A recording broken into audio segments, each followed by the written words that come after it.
नमस्कार, हमारे खास कार्यक्रम में आप सभी का स्वागत है।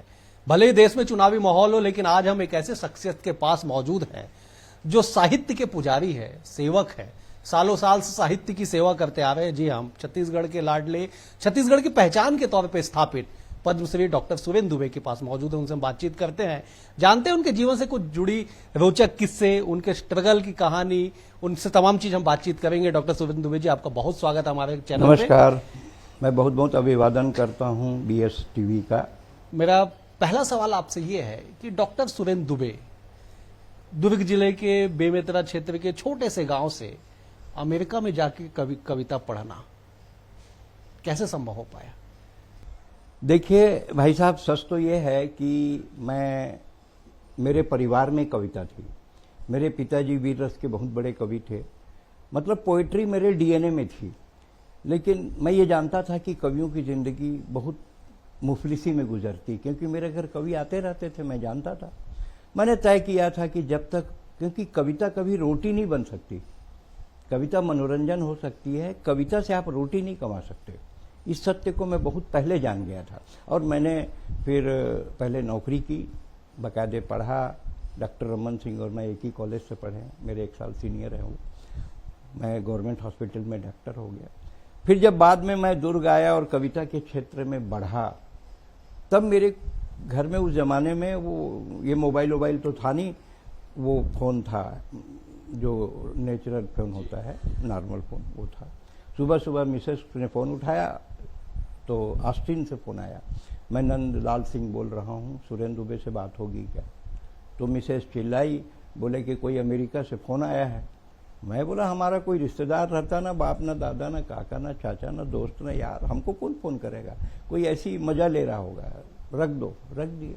बाहर निकला, फिर फोन आया, मैंने उठाया, बोले मैं ऑस्टिन से बोल रहा हूँ, नंदलाल सिंह, हम आपको 1.5 महीने के लिए अमेरिका बुलाना चाहते हैं, 18 कवि सम्मेलन करना है। तो मैं बोला कि भाई साहब मैं आपको जानता नहीं हूँ, और अमेरिका क्या, मैं तो अभी तक हवाई जहाज में बैठा नहीं हूँ, मैंने अभी तक हवाई जहाज को आसमान में देखा है, जमीन में तो खड़े देखा भी नहीं है। बोले नहीं हो जाएगा सब। मैं बोला आप मेरे को जाने कैसे, आपने मेरा नाम लिया कैसे, ये मेरे समझ में नहीं आया, ये मेरे समझ में नहीं आया कि ये मेरे को बुला कैसे रहे। मतलब भाई साहब आपसे तो मेरा परिचय नहीं है।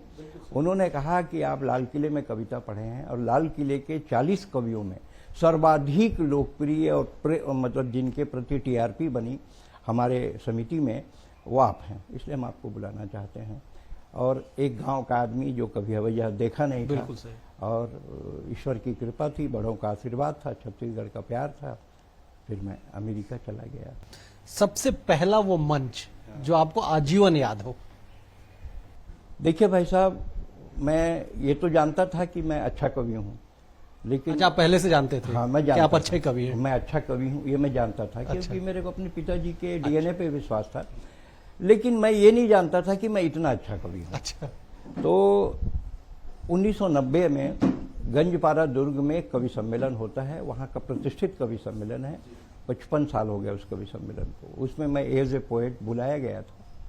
तो माता की कृपा थी कि 4 लाइन पढ़ा, पब्लिक चिल्लाई once more Chhattisgarh, once more, फिर दूसरा, फिर तीसरा, फिर 3 कविता, फिर 2 कविता। फिर उस दिन माता का आशीर्वाद रहा, और पूरी रात सिर्फ मेरी रही मिश्रा जी। अच्छा। एक रात में मैं 500 से 2500 का कवि बन गया। अच्छा। उसके 8 दिन बाद, 15 दिन बाद राठौर चौक में राजेंद्र तिवारी ने कवि सम्मेलन करा।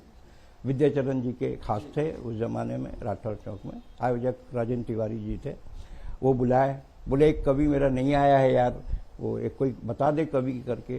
क्या नाम है, संतोष रुंगटा को फोन किए दुर्ग जी। तो बोला सुरेंद्र दुबे को बुला लो। बोले अरे भाई साहब, लोकल बुलाना होता तो रायपुर में नहीं है क्या? बोले बुला ले, जम जाएगा तो 1000 दे देना, और नहीं जमे तो कुछ मत देना। अच्छा। उसके उसके बाद उस रात मैंने खाली वंस मोर में पढ़ा, और हर दौर में राजेंद्र तिवारी आके मेरा पेमेंट बढ़ाते थे। अच्छा। आपका पेमेंट 2000, अब आपका पेमेंट 3000, माइक में सार्वजनिक। हाँ, अच्छा। बढ़ाते थे। आखिरी में मेरे को 3000 ही पेमेंट दिए वो। और जितने कवि मंच पे थे उन्होंने मेरा सम्मान किया। मेरी जिंदगी की जो काव्य यात्रा है उसने मेरे को ज्यादा स्ट्रगल नहीं करना पड़ा। अच्छा। मैंने दुर्ग मंडी पढ़ा, राठौर चौक पढ़ा, उसके बाद अखबारों ने ऐसा छापा, सुरेंद्र दुबे धूमकेतु का उदय, मैन ऑफ द मैच कवि सम्मेलन के, अखिल भारतीय कवि सम्मेलन का विकल्प है सुरेंद्र दुबे, ऐसा खूब छापा।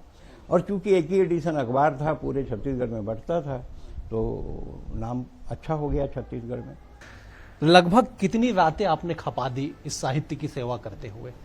भाई साहब, मैंने अभी एक कविता लिखी है, उसकी 4 लाइनें हैं। अब बिल्कुल पहले वही सुना दीजिए। कविता में मैं सफर में थक जाता हूँ, कविता के सफर में मैं थक जाता हूँ, घर आता हूँ आराम करने के बजाय थकान दूर करने के लिए दूसरे सफर में निकल जाता क्या हूँ। बात, क्या बात। मतलब कई रातें हैं, जो कुछ है कविताओं का है, इसमें मैं इस बात को इनकार नहीं करता, क्योंकि मेरा तो आय का कोई जरिया ही नहीं है, तनख्वाह, वेतन और कवि सम्मेलन, इसके अलावा तो हमने कोई काम किया ही नहीं, कभी नहीं किया। बड़े पदों पे रहा तो भी नहीं किया, और ईश्वर ने हमको साथ भी दिया, तो जो कुछ है कविता का है। छत्तीसगढ़ी बोली भाषा को आगे बढ़ाने में आपका एक बड़ा योगदान माना जाता है। माना जाता है कि आप न केवल प्रदेश, न केवल देश, बल्कि विश्व के अनेक देशों में जाके आपने छत्तीसगढ़ी में कविता पाठ पढ़ दिया। छत्तीसगढ़ी और बिहारी को मैंने कैसे समानांतर जोड़ा। 4 लाइन है छत्तीसगढ़ी की। छत्तीसगढ़ में इतना विकास आया है, इतना विकास आया है कि आदमी भैंसी में चखे वो हेलमेट लगाए, पुलिस वाले रोक दी, काहे लगाए था, मोला कानून झन सिखा, भैंसी 4 व्हीलर है, लाइसेंस दिखा। ये छत्तीसगढ़ी हो गई। जब इसी को हमने लखीसराय, समस्तीपुर, हाजीपुर में पढ़ा, बिहार में इतना विकास आया है, इतना विकास आया है कि आदमी भैंस में चढ़ा है और हेलमेट लगाया है, पुलिस वाला रोक दिया। काहे रोक रहे हैं बताइए, काहे रोक रहे हैं? अरे लगाए तो हैं, बोले हमको कानून मत सिखाइए, भैंस 4 व्हीलर है, लाइसेंस दिखाइए। तो फ्लो को चेंज करके छत्तीसगढ़ी को बिहारी करने में मैंने खूब लोकप्रियता अर्जित की, बिहार में भी पहुंची कविता। आप लालू यादव जी के सामने उनके ऊपर आपने कविता पढ़ दी थी? लालू जी के बड़ा सामने देश भर में लोकप्रिय रहा हो। उस समय लालू जी बहुत दमदार थे। बिल्कुल बिल्कुल। और मैं मंच के ग्रीन रूम में बैठा था, तो 4 लुंगी वाले आए, बोले सुरेंद्र दुबे आप ही हैं? मैं बोला हाँ भाई साहब हम ही हैं। लुंगी वाले बिहारी, अब जानते हैं कथकाया को, बोला डर के खड़े हैं, भाई साहब हम ही हैं। आप लालू पे कविता लिखे हैं? अरे नहीं लिखे हैं भैया, हम क्यों लालू पे कविता लिखेंगे यार, अजीब, नहीं हमको पता चला आप लिखे हैं। अरे नहीं लिखे हैं भाई, नहीं लिखे, हम लालू पर क्या कविता लिखे। चला गया वो। फिर एक आया, आप लालू पे कविता लिखे हैं? अरे नहीं लिखे हैं भाई।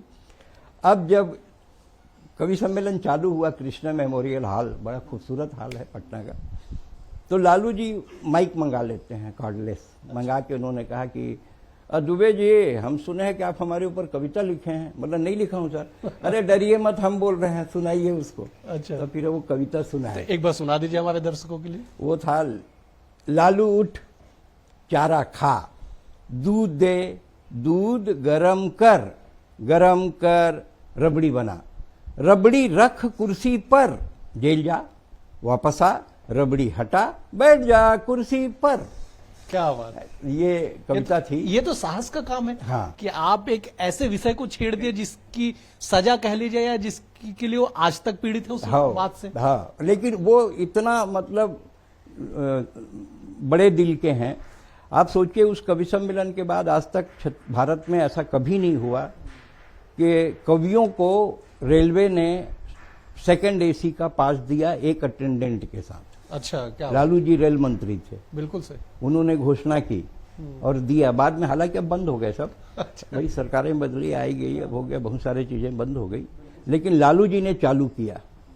लालू जी जिंदा दिल थे, हैं जिंदा दिल, मजा लेते थे, एकदम बराबरी से डायलॉग करते थे। आप बोलो वो बोलेंगे, आप बोलो वो बोलेंगे। शत्रुघ्न सिन्हा भारतीय राजनीति के एक बड़े नाम, फिल्म सितारे, चमकते हुए सितारे। जब उनके सितारे बुलंदियों पे थे तब आपने उनसे रॉयल्टी मांग ली थी? हाँ साहब, वो ये अशोका होटल दिल्ली में कार्यक्रम हुआ, मेरा भी स्ट्रगल पीरियड था और शत्रुघ्न सिन्हा का भी स्ट्रगल पीरियड था। तो वो चीफ गेस्ट थे, क्योंकि स्टार थे। कवि सम्मेलन हो गया, नाम परिचय, फोटो वोटो हो गया, चले गए। फिर हमको मिले वो सीधा कृष्णा मेमोरियल में पटना में। हम कविता पढ़ रहे थे, हमने कहा भाई साहब आपको याद है कि नहीं पता, लेकिन अशोका होटल में मैंने आपको कविता सुनाई थी, आप बहुत खुश हुए थे। और उसके बाद आपकी 2 फिल्में चल गई जो मेरे कलर पे आपने चलाई, और ईमानदारी से कहो भाई साहब तो उसकी रॉयल्टी मेरे को मिलनी चाहिए। और वो फिल्म है काली चरण और काला पत्थर, जिसमें आप हिट हुए, उसका कुछ % तो मिलना चाहिए। तो कवि सम्मेलन खत्म होने के बाद शत्रुघ्न सिन्हा जी ने बुलाकर कहा सुरेश अवस्थी को, अरे भाई वो छत्तीसगढ़ वाले को बुलाओ जो रॉयल्टी क्लेम कर रहा है मेरी। तो ऐसे है सब। प्रदेश में आपका नाम कोई परिचय का मोहताज नहीं। सन 2010 पद्मश्री से आपको नवाजा गया। कैसा वो पल था? एक तरफ वो भीड़, एक तरफ वो मंच जहां पे हजारों की संख्या में लोग बैठे हुए हैं, आपके एक एक शब्दों पे ताली बजाते हैं, और एक वो पल जब आप पद्मश्री लेने के लिए महामहिम राष्ट्रपति की ओर बढ़ते हैं, कैसा महसूस हुआ था? देखिए भाई साहब, अगर कोई मुझसे कहे कि मेरा अचीवमेंट क्या है, मेरी उपलब्धि क्या है, मैंने क्या कमाया, क्या संपत्ति है मेरी, तो मेरा जवाब होता है कि छत्तीसगढ़ की सुरेंद्र दुबे किसी कोनो कवि के नाव नो है। सुरेंद्र दुबे कोनो कवि के नाव नो है। ये छत्तीसगढ़ के 2.5 करोड़ जनता के मयाए, प्यारे, दुलारे सुरेंद्र दुबे कवि नो है। ये सुरेंद्र दुबे हंसी के बहुत बड़े तिहार है। क्या? और इसको यहाँ की जनता ने इतना प्यार दिया कि तो मैं अगर पुनर्जन्म पे मैं विश्वास करूं तो अभी मेरी एक पुस्तक आ रही है, मेरी वसीयत छत्तीसगढ़ के नाम। उसमें मैंने साफ साफ लिखा है कि छत्तीसगढ़ की मिट्टी को प्रणाम करता हूं। अल्प विराम में कटी जिंदगी, लग सकता है पूर्ण विराम, इसीलिए लिख दी वसीयत छत्तीसगढ़ के नाम। क्या बात। तो ये पूरी एक का संग्रह है और वो आने वाला है, इस 1-2 महीने में आ जाएगा। और जब लाल किले में हम सम्मान लेने गए, उन्होंने बढ़िया ताज होटल में रुकाया राष्ट्रपति भवन में लेके। जब मैं सम्मान बाहर निकला तो एबीपी आज तक के एंकर, पहले वो पल बताइए जब आप लेने बढ़े और आपके यहाँ पे जब तमगा लगाया गया, आपके हाथ में जब सौंपा गया, कैसा महसूस हुआ था? उस समय मतलब वो तो ईश्वर की दया है कि आंखें ज्यादा नहीं टपकी जितनी दुबई में टपकी। जब मैं दुबई पहली बार गया, शेख रशीद ऑडिटोरियम है दुबई में, बड़ा खूबसूरत ऑडिटोरियम है, उसमें कवि सम्मेलन था। पहली बार जब दुबई गया, उसके बाद मैं 18 बार दुबई गया। दुबई में बार बार इसलिए जाता हूं कि दुबई दरअसल दुबे लोगों का बंटवारा है, भाई बंटवारा है। दुबई को मैं दुबे लोगों का ही मानता हूं, इसलिए हम लोग जाते रहते, जमीन देख लें, कोई बेजा कब्जा तो नहीं हुआ है। 2-3 कुएं भी आपके सुने? 2-3 कुएं भी हो जाए, तो उस चक्कर में जाते रहते हैं। तो जब मैं माइक पे गया दुबई में, पहली बार जब दुबई गया था, तो मुझको अपने हेडमास्टर याद आए और कक्षा 4 याद आई। 4 में मैं भाषण के लिए माइक में खड़ा किए मेरे को 15 अगस्त के भाषण के लिए, और मेरा पैर कांप रहा था और मैं भूल रहा था। तो हेडमास्टर आए, मेरे कंधे को पकड़े, सिर को थपथपाए, बोले पढ़ पढ़ पढ़। तो मेरे को लगा कि आज मैं शेख रशीद ऑडिटोरियम में दुबई में कविता पढ़ रहा हूँ, और उस गुरुजी को मैं याद ना करूं जिसने 4 में माइक में खड़े होने की तमीज सिखाई। उस समय मैं लिटरली रोया, मेरे आंखों से आंसू ही निकले। जब लाल किले में इसने, जब यहाँ हम पद्मश्री लिए राष्ट्रपति भवन में, तो चूंकि पूरा परिवार था, बच्चे भी थे, पत्नी भी थी, सब गए थे। और बाहर निकलने के बाद एबीपी आज तक के लोग पकड़ लिए, बोले भाई आप ये पद्मश्री किसको देंगे? सामान्यतः लोग ऐसा डिमांड करते हैं, बताते हैं कि साहब ये मैं अपनी पत्नी को भेंट करता हूँ, ये मैं इसको भेंट करता हूँ, उसको भेंट, आप ये किसको भेंट करेंगे? तब मेरा जवाब था उस समय भी, उसका वीडियो भी है मेरे पास, जो मैंने बोला एबीपी में आज तक। मैंने कहा कि जो पद्मश्री मुझको मिली है, ये मैं छत्तीसगढ़ की 2.5 करोड़ जनता को देता हूँ, जिन्होंने सुरेंद्र दुबे को सुरेंद्र दुबे बनाया है।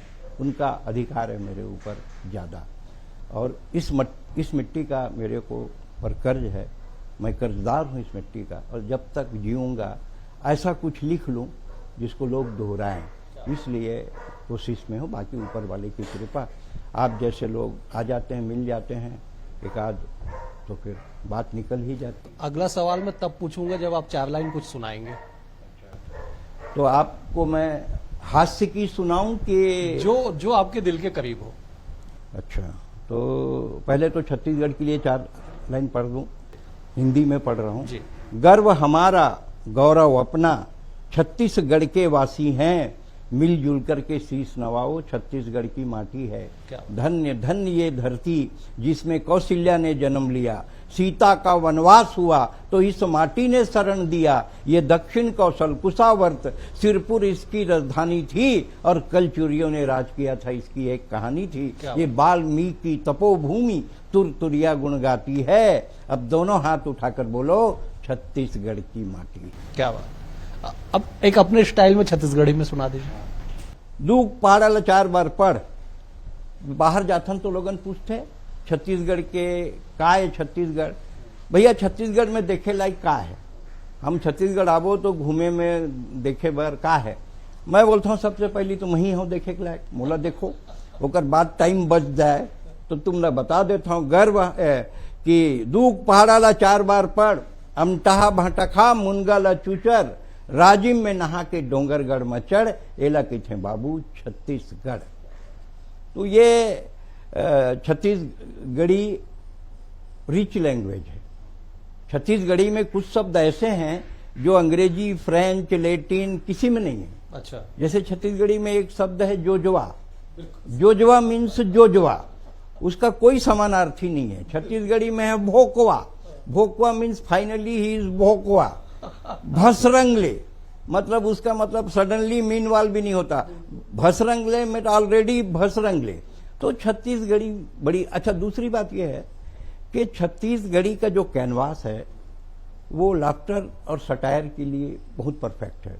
जो बात हम हिंदी में बोलते हैं उसमें लोग कम हंसते हैं, जब उसी बात को हम छत्तीसगढ़ी में बोलते हैं तो लोग ज्यादा हंसते हैं। कैसे? क्योंकि मैंने देखा, जैसे ये कई कविताओं में मैंने देखा और समय के हिसाब से मैं भी चल रहा हूँ कि अपन मुख्य बातों पे आ जाएं। तो छत्तीसगढ़ी और हिंदी दोनों की कविताओं में यही अंतर है कि छत्तीसगढ़ी की कविता का कैनवास बड़ा है, लाफ्टर का बहुत जल्दी आता है। हिंदी से बड़ा है? हिंदी से बड़ा है। हंसाने का जो कैनवास है हिंदी से बड़ा है, क्योंकि लोक भाषा है। लोक भाषा हमेशा दिल के करीब होती है और हिंदी हमेशा दिमाग में होती है। चाहे ब्रजभाषा हो, चाहे बिहारी हो, चाहे भोजपुरी हो। भोजपुरी और छत्तीसगढ़ी एकदम समान है। अवधी, भोजपुरी और छत्तीसगढ़ी तीनों एक ही समान है। आपको सही घटना बताता हूँ। गंगा मैया तोहे पीरी चढ़ैबो भोजपुरी की फिल्म थी, बसंत टाकीज दुर्ग में लगी थी, भिलाई में लगी थी और 100 दिन चली। लोग उसको छत्तीसगढ़ी समझ के देख रहे हैं, जबकि वो फिल्म भोजपुरी की थी, गंगा मैया तोहे पीरी चढ़ैबो। अच्छा। तो ये अवधि से मिली हुई है। रामचरितमानस में 5000 शब्द हैं। तो भाषा का संकट इसलिए नहीं है क्योंकि अवधी, भोजपुरी, छत्तीसगढ़ी ये सब एक ही गोत्र की भाषा है। और जिन लाइनों से हम छत्तीसगढ़ी में ठहाके लगवा देते हैं उसमें हिंदी में ठहाके तो आते हैं पर थोड़े कम आते हैं, क्योंकि लोक भाषा छत्तीसगढ़ी है। जिसे कहा है कैसे रे बाबू, हमारे छत्तीसगढ़ में है कैसे रे बने बने, हाँ बने बने, भैया वो बने बने, भौजी वो बने बने, और दादा वो 4 साल पहले निपट गए। तो ये जो लाफ्टर है, ये लाफ्टर वहीं से पैदा होता है। छत्तीसगढ़ी में लाफ्टर का कैनवास बहुत बड़ा है, इसमें दो मत नहीं है। लेकिन एक कविता की कुछ पंक्तियां मैं आपके सामने रखता हूं, जो कविता मैंने अपने ऊपर लिखी है। अच्छा। ये बड़ा कम ही होता है। हाँ। अपने ऊपर लिखा। हाँ, अपने ऊपर लिखा है, क्योंकि अपनी सुंदरता पे लिखी है। अच्छा। है इसलिए लिखी, आप तो हंस रहे हैं, है इसलिए लिखी है भाई, है इसलिए लिखी है। मैं मद्रास में कविता पढ़त रहा हूँ। मद्रास के नाम हो गया आजकल चेन्नई, और चेन्नई में का है लोगन लुंगी ज्यादा पहनते और लुंगी में चैन नहीं हो, एक सिटी का नाम है चेन्नई। अच्छा। मैं मद्रास में कविता पढ़त रहे हूँ, देखत रहे हूँ पन्ना, पब्लिक चिल्लावे अन्ना अन्ना। मैं कहे वो लोकल कवि समझत रही से, मैं कहे दिमाग के खड़िया। बोला मद्रासी समझथस नहीं जानस, मैं वो छत्तीसगढ़िया, मैं भगवान ने करे फरियाद। कैसे का भगवान, तू भगवान होके कर दे भाई भतीजावाद, ये मन गोरिया कर दे, मोला कर दे कत्था, भगवान होके दे दे गच्चा।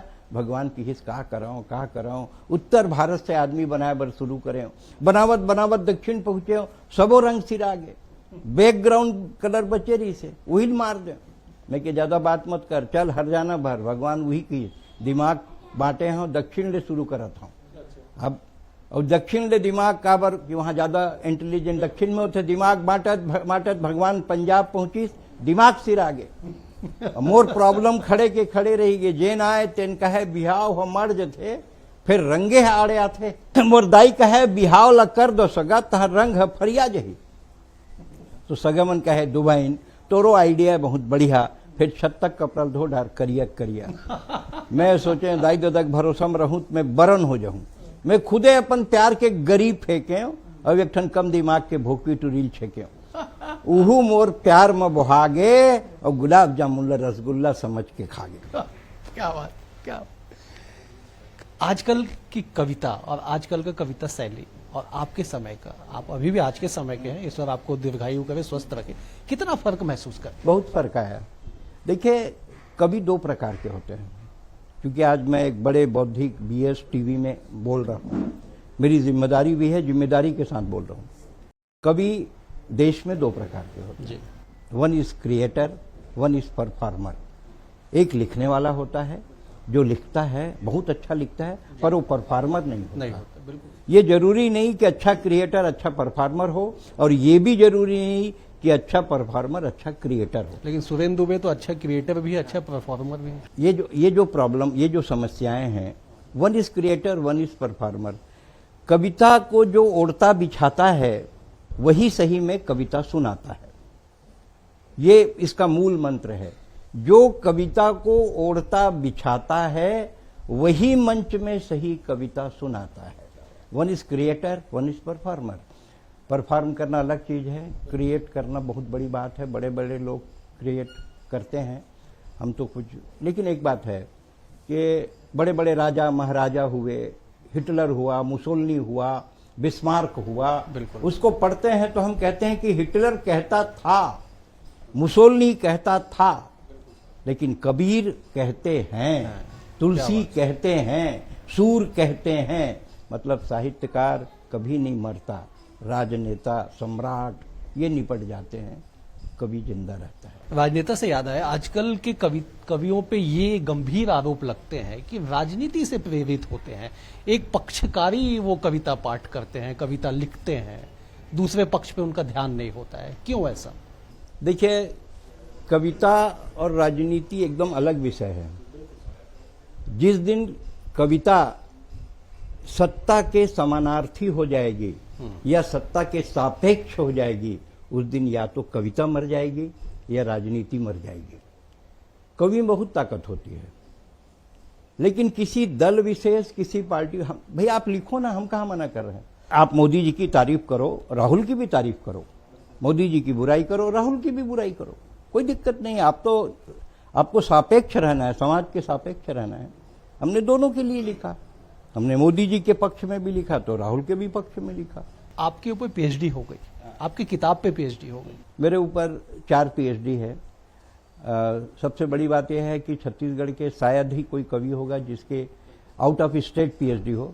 आगरा विश्वविद्यालय ने सन 2000 में सुरेंद्र दुबे के मिथकीय संसार, सुरेंद्र दुबे की कविता में मिथकीय चेतना, इस विषय पर पीएचडी सन 2000 में दी।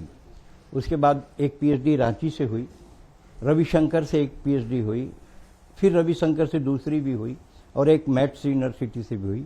5 पीएचडी मेरी कविता के ऊपर है। और सबसे मजेदार बात यह है कि मैं हिंदी में एमए नहीं हूं और कविता के ऊपर पीएचडी है। इसका मतलब है कि कविता को, जब कविता एकेडमिक होती है तब उस पर पीएचडी होती है। मतलब मैं क्रिएटर हूं, है ना भाई। क्रिएशन पे पीएचडी मिलती है, परफॉर्म पे पीएचडी नहीं मिलती है। परफॉर्म पे अवार्ड मिल जाते हैं, पीएचडी नहीं मिलती। एकेडमिक आपका कंट्रीब्यूशन को रेखांकित करके ही मिलता है। आप लोग जैसे बड़े जो एंकर हैं, जो प्रश्न पूछ के हमारे कद को बड़ा किए, क्योंकि आपके प्रश्न कुबड़े होते हैं जिसको हम खींच के सीधा करके आपको जवाब देते हैं। उससे हमारा ज्ञान बढ़ता है, और ज्ञान बढ़ता है तो पीएचडी हो जाती है। इतने लंबे आपके करियर में क्या चूक गया जो एक मलाल मल में रह गया हो कि शायद ये मैं कर लेता तो बड़ा आनंद आ जाता? जो चूका है भाई साहब, उसको तो आप भी बाद में ऑफ कैमरा बोलोगे कि भाई साहब आपने गलती की। मैं ईएससी कॉलोनी के मकान में, बंगले में रहता था। जॉन मैथ्यू मथान, जिसने आमिर खान की सरफरोश की फिल्म का डायरेक्शन दिया, जॉन मैथ्यू मथान मेरे घर आए थे। आप चलिए, और आप बस्तर पर एक फिल्म हम सरफरोश पार्ट 3 बनाएंगे जो बस्तर पे सेंट्रलाइज है।